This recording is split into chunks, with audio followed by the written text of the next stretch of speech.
ప్రాణాలు దక్కించుకోవడమే ప్రథమ కర్తవ్యం. ఆ తర్వాతే ఉద్యమ నిర్మాణంపై దృష్టి. దక్షిణ బస్తర్పై పట్టు జారితే అంతే సంగతులు. ఇది చాలా ఇంపార్టెంట్ మావోయిస్టు పార్టీకి. ఎందుకు ఈ దక్షిణ బస్తర్ పట్టు జారితే అంతే సంగతులు అనంటే, ఈ మిగిలినటువంటి ఈ 500 మందికి పైగానో లేకపోతే ఎంతమంది ఉన్నారో ఆ మిగిలిన మావోయిస్టులంతా అన్ని ప్రాంతాలు ఖాళీ చేసి దక్షిణ బస్తర్ ఏరియాలోకి వచ్చేశారు అన్నది ఇంటెలిజెన్స్ కానీ పోలీసులు చెప్తున్న మాట. ఇప్పుడు ఆ దక్షిణ బస్తర్లోనే హిడ్మా, గణపతి వీళ్ళందరూ ఉన్నట్టుగా, హిడ్మానే వీళ్ళందరికీ నేతృత్వం వహిస్తున్నట్టుగా, ఫస్ట్ నన్ను దాటండి తర్వాత మిగతా వాళ్ళ జోలికి వెళ్ళండి అని హెచ్చరికలు జారీ చేస్తున్నట్టుగా రకరకాల కథనాలు వినిపిస్తున్నాయి.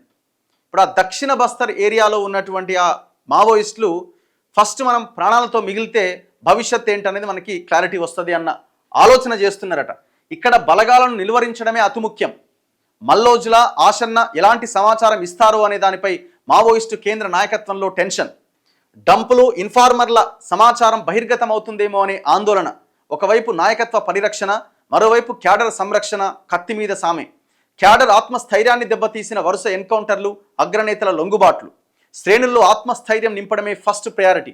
ఆ తర్వాత రిక్రూట్మెంట్స్ పైన దృష్టి పెట్టి పార్టీని బలోపేతం చేసుకుంటే ఓకే, లేదంటే భారత మావోయిస్టు పార్టీకి ఎండ్ కార్డే. తుపాకీ గుండు ద్వారానే రాజ్యాధికారం వస్తుందనేది మావోయిస్టు పార్టీ సిద్ధాంతం. సమాజ స్థాపన, నూతన ప్రజాస్వామిక విప్లవం, శ్రామిక కార్మిక నియంతృత్వ రాజ్యం సాయుధ పోరాటం ద్వారానే సాధ్యమని, నియంత్రిత రాజ్యం సాయుధ రైతాంగ పోరాటం ద్వారానే సాధ్యమని మావోయిస్టులు బలంగా నమ్ముతారు. సాయుధ పోరాటం అంటే గన్ను ద్వారా. ఈ నమ్మకమే అన్నలను దశాబ్దాలుగా అడవి బాట పట్టించింది. దండకారణ్యం కేంద్రంగా సాయుధ పోరుకు ఊపిరిపోసింది. చాన్నాళ్ల పాటు భారత ప్రభుత్వానికి సమాంతరంగా జనతన సర్కారును నడిపించగలిగింది. దాదాపు దశాబ్దపున్నర పాటు దండకారణ్యంలో ఆదివాసీ బిడ్డలకు సమాజపు పాలనను మావోయిస్టు పార్టీ అందించగలిగింది. మధ్య భారతంలో మావో సిద్ధాంతపు పాలన కొనసాగించగలిగింది.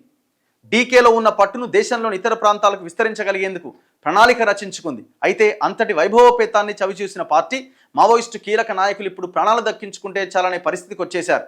ఏ పుట్టకాడో, చెట్టుకాడో, వాగుకాడో, వంక దగ్గరో ఎక్కడ భద్రతా బలగాలు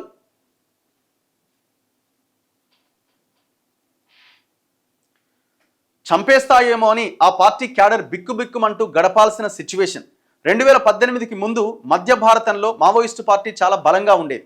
దాదాపు 100 జిల్లాలో ఆ పార్టీ ప్రభావం గణనీయంగా కనిపించేది.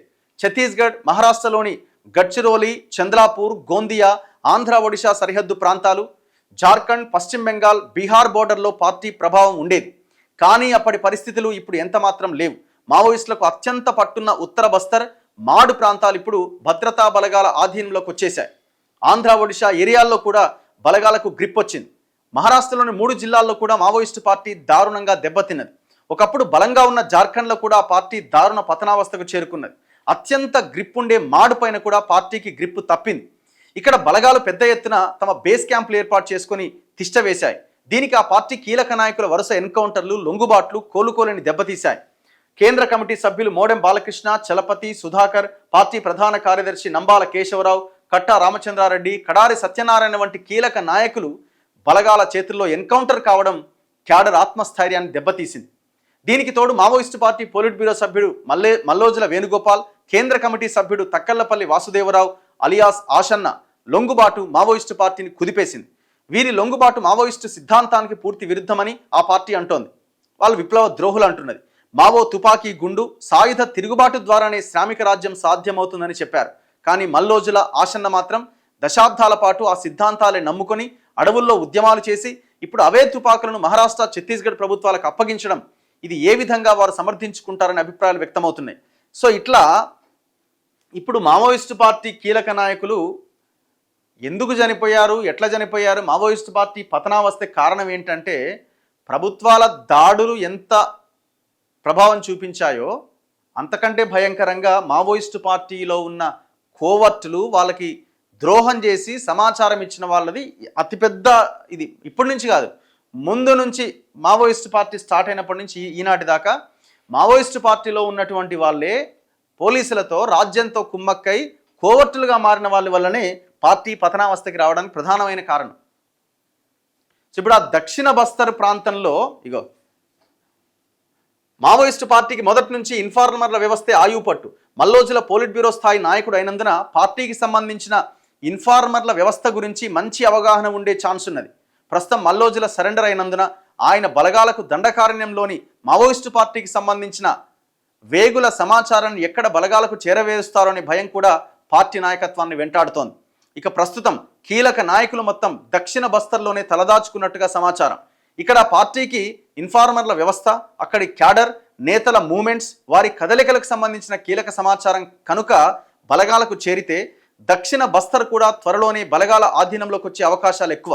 అందుకే ఇప్పుడున్న పరిస్థితుల్లో మావోయిస్టు పార్టీ కేంద్ర నాయకత్వం తమ ప్రాణాలు కాపాడుకోవడానికే ఫస్ట్ ప్రయారిటీ ఇచ్చినట్టుగా అర్థమవుతోంది.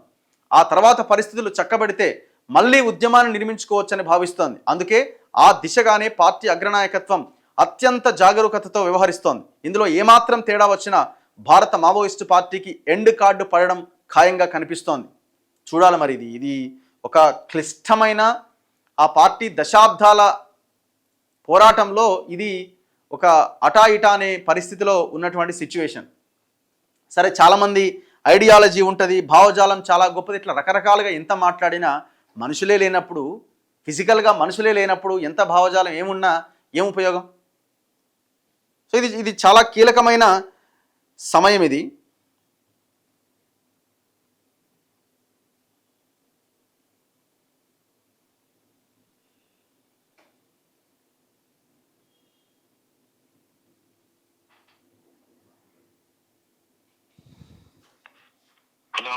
అన్న నమస్తే, ఇన్నయ్య గారితో మాట్లాడుతున్నాను నేను.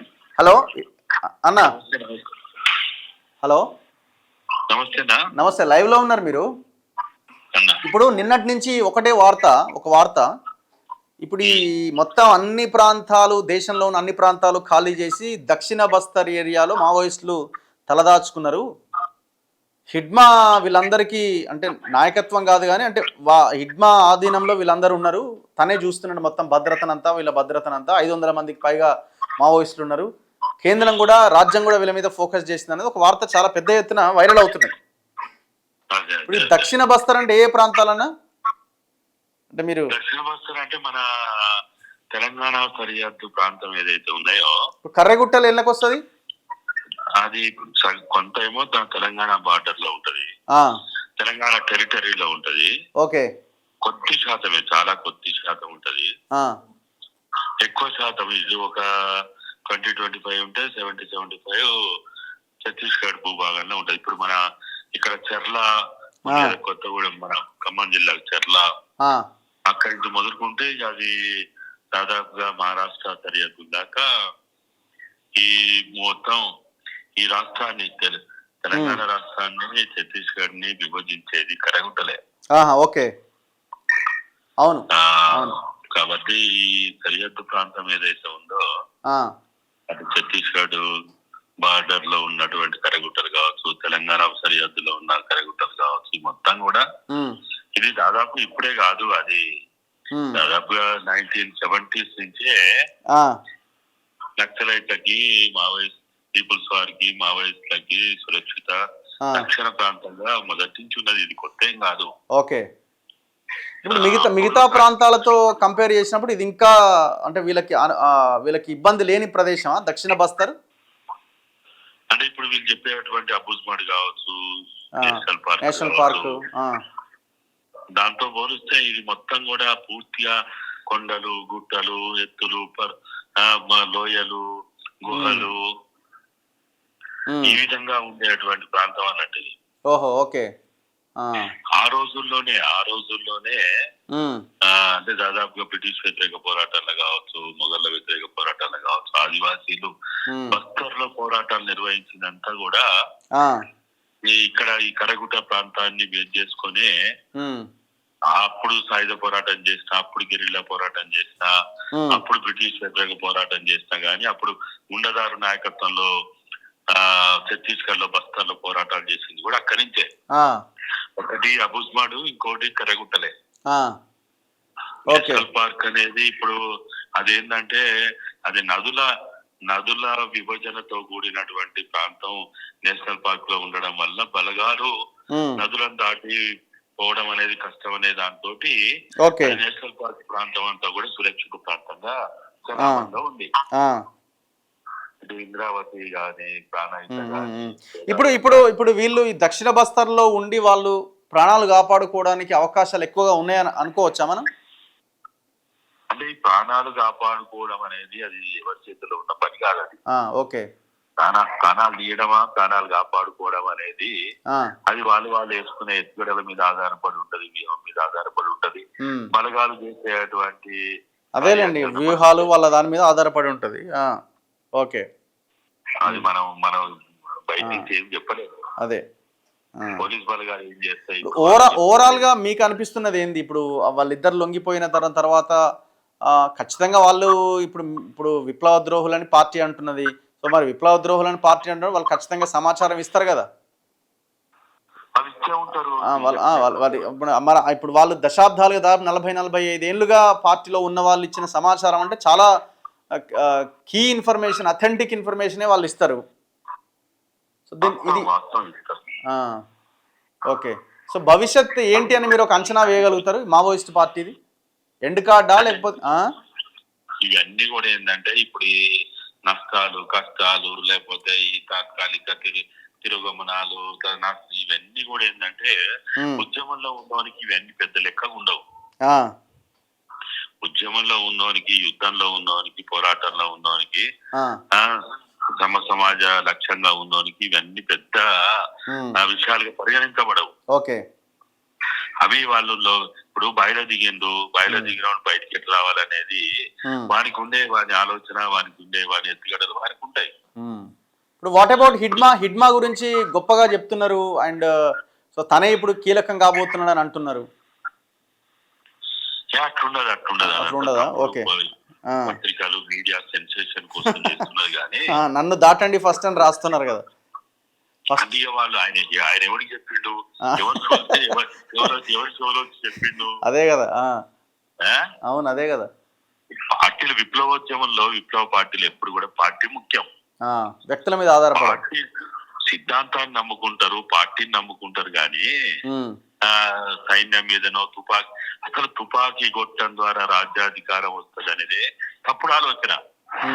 ఇప్పుడు వాళ్ళ ఆలోచనే వాళ్ళ సిద్ధాంతమే అదే అని పేపర్లు రాసినాయి. తుపాకీ గుండు ద్వారానే రాజ్యాధికారం వస్తుంది అనేది మావోయిస్ట్ పార్టీ సిద్ధాంతం అని.